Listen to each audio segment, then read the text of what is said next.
जय जगन्नाथ पिलामाने आज लेसन रे मु समस्त को स्वागत जनाऊँगी। गत लेसन गुड़िक आम भारतर केते गुड़ी पड़ोसी राष्ट्र पाकिस्तान, चीन, श्रीलंका और नेपाल सहित भारतर संपर्क संबंध में आलोचना करिचे। आजिकार ये वीडियो रे आमे देखिबा भारतर आउ 3टी पड़ोसी राष्ट्र भूटान, बांग्लादेश और म्यांमार। यही 3टी पड़ोसी राष्ट्र सहित भारतर संपर्क किपरि अछि से विषय रे ताले वीडियो देखिबा। या को मनोयोग सहकारे देख ताले वीडियो टी को देखिबा।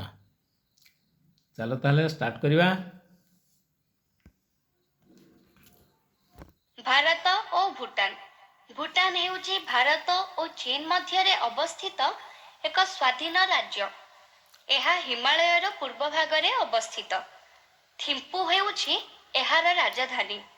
एहार क्षेत्रफल प्राय 4700 वर्ग किलोमीटर। एहार जनसंख्या प्राय 9 लाख।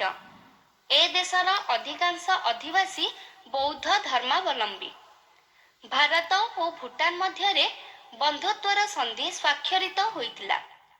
1968 मसीह भूटान राजधानी थिम्पू रे जड़े आवासिक प्रतिनिधि नियुक्त हेबा परे उभय देश मध्य कूटनैतिक संपर्क आरंभ होइतिला। भारत और बांग्लादेश। 1947 मसीह भारत विभाजन समय बांग्लादेश पूर्व पाकिस्तान नाम परिचित हेला एवं पाकिस्तान एक अंशविशेष थिला। 1971 मसीह भारतर प्रत्यक्ष समर्थन रे बांग्लादेश एक स्वाधीन राष्ट्र रूपे जन्म नेला। 1972 मसीह भारत एवं बांग्लादेश मध्य बंधुता और शांति स्थापन पई एक चुक्ति स्वाक्षरित होइतिला। उभय देश सार्क संगठन सदस्य थिबा जोगु बंधुत्व और सद्भाव रक्षा करिबा पई प्रचेष्टा अब्याहत रखिचंती। भारत और म्यांमार। म्यांमार रो पुराना नाम थिला बर्मा। पंडित जवाहरलाल नेहरू समय रे उभय देश मध्य पारस्परिक संपर्क वृद्धि पई चेष्टा करा जाइथिला। वर्तमान उभय देश मध्य सद्भाव रही एवं तमु नामक एक भारत म्यांमार बंधुता सड़क निर्माण करा जाइछि। भारत समस्त प्रकार आर्थिक सहायता म्यांमार को जोगाई आसुअछि। 2008 मसीहा जनवरी मास 7 तारिख रे कालागन प्रकल्प निर्माण कार्य हाथ को नहीं।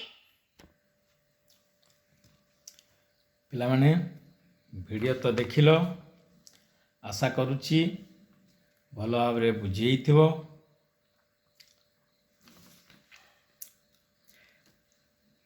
ताले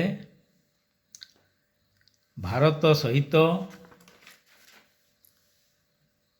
तार पड़ोसी राष्ट्र मानकर जो संपर्क से विषय रे आमे आलोचना कले। वीडियो देखिल, आशा करुच्ची यही अध्याय रे थिबा प्रश्न गुड़िकर उत्तर करिया पई चेष्टा करिवो। एठी भारत एवं तार पड़ोसी राष्ट्र अध्यायटी समाप्त हैला। ताले रहुची पिला माने आजि पई एतिकी।